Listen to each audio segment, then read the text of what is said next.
Assalamualaikum warahmatullahi wabarakatuh. Kami dari kelompok 11 yang beranggotakan Vini Syifa, Tabah Hijratul Fadilah, dan Faid Fathuddin akan mempresentasikan hasil dari diskusi kami yang berjudul Moderasi dalam Beragama. Langsung saja ke pembahasan. Pengertian moderasi. Kata moderasi berasal dari bahasa Latin moderatio, yang berarti sedang. Kata itu juga berarti penguasaan diri dari sikap kelebihan dan kekurangan. Jika dikatakan orang yang bersikap moderat itu adalah orang yang bersikap wajar, biasa-biasa saja, dan tidak ekstrim. Dalam bahasa Arab, moderasi dikenal dengan kata wasot atau wasotiyah yang memiliki padanan makna dengan kata tawasud, tengah-tengah, etidal, adil, dan tawazun, berimbang. Orang yang menerapkan prinsip wasotiyah biasa disebut wasid. Bahkan, kata wasid itu sudah diserap ke dalam bahasa Indonesia menjadi kata wasid yang memiliki 3 pengertian. Yang pertama itu penengah. Misalnya itu dalam perdagangan ya, perdagangan perantara itu, perdagangan dan bisnis. Yang kedua itu adalah pelerai, pemisah atau pendamai gitu, jika ada orang yang berselisih. Dan yang ketiga itu adalah pemimpin di pertandingan seperti di pertandingan sepak bola. Lanjut ke pembahasan selanjutnya, prinsip dasar moderasi. Yang pertama itu adil. Inti dari moderasi beragama adalah adil dan berimbang dalam memandang, menyikapi, dan memperhatikan semua konsep yang berpasangan di atas.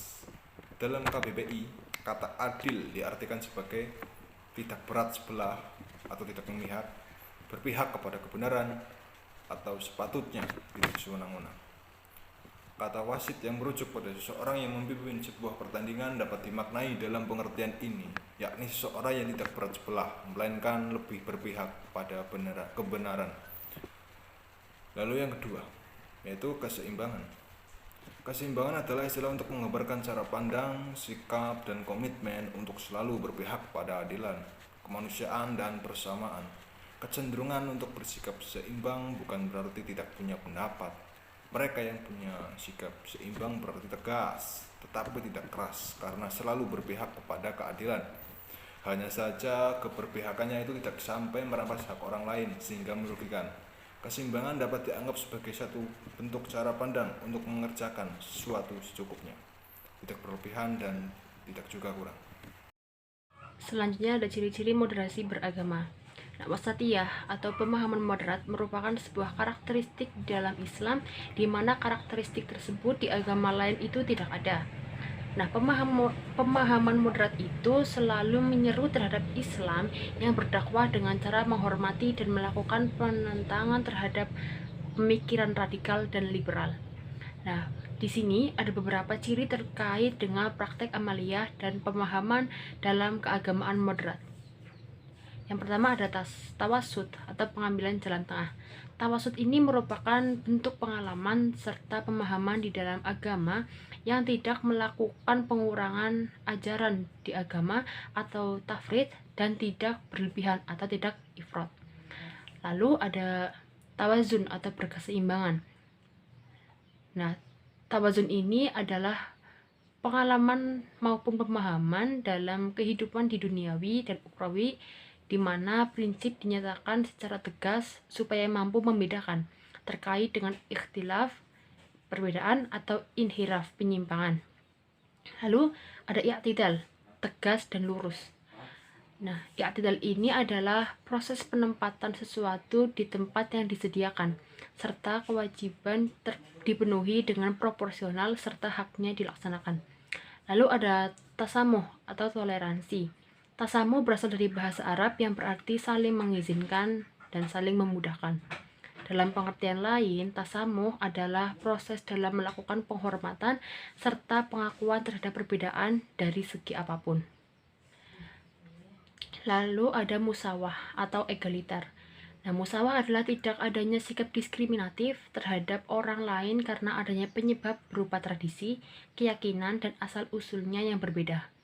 Lalu ada syura atau musyawarah, yaitu penyelesaian setiap ada masalah dengan cara melakukan musyawarah demi memperoleh kemufakatan, tentunya kemaslahatan itu diterapkan.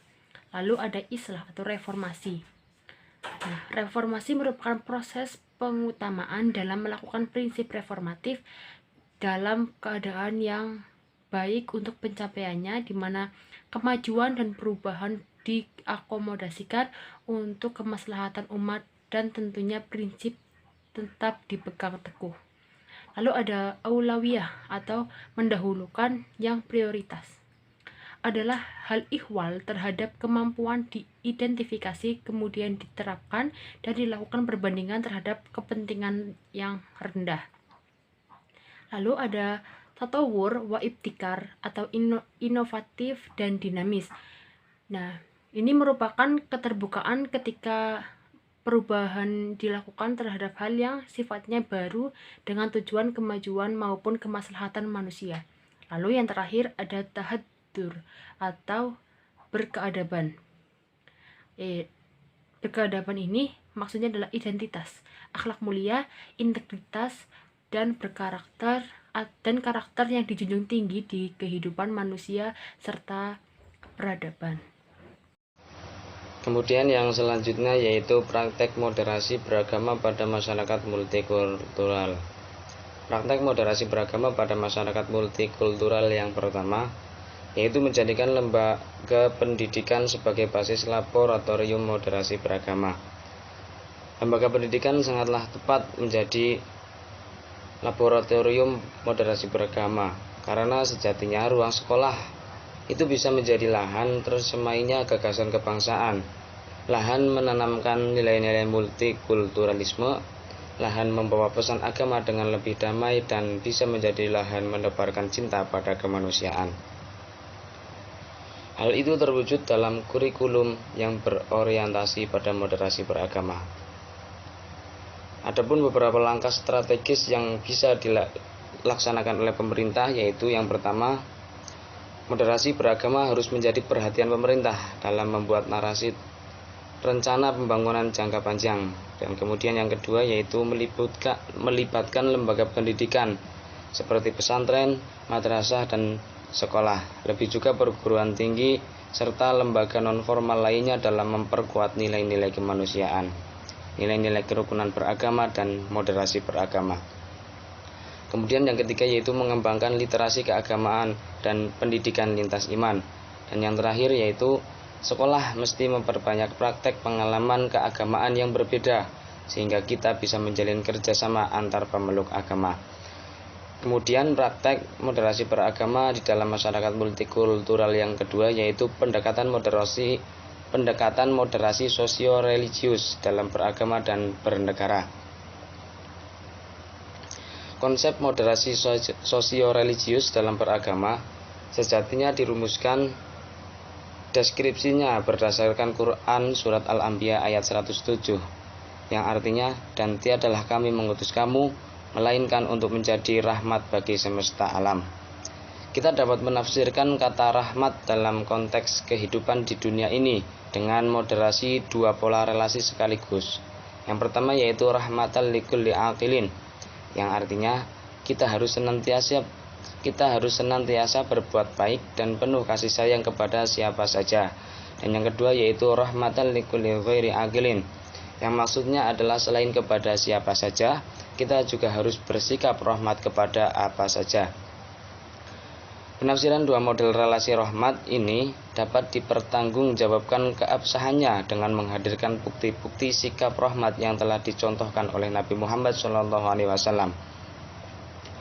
Rahmat kepada apa saja karena kita hidup tidak hanya dengan manusia, tetapi juga dengan lingkungan di sekitar kita.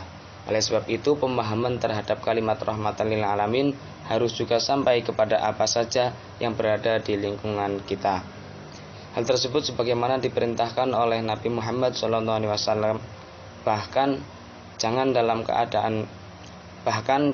dalam keadaan damai, Dalam keadaan perang sekalipun kita dilarang untuk merusak rumah-rumah ibadah, kendati rumah-rumah ibadah tersebut milik umat non-muslim. Bahkan juga menebang pohon sembarangan atau merusak sarana umum juga tidak diperkenankan. Sekian dari saya, terima kasih.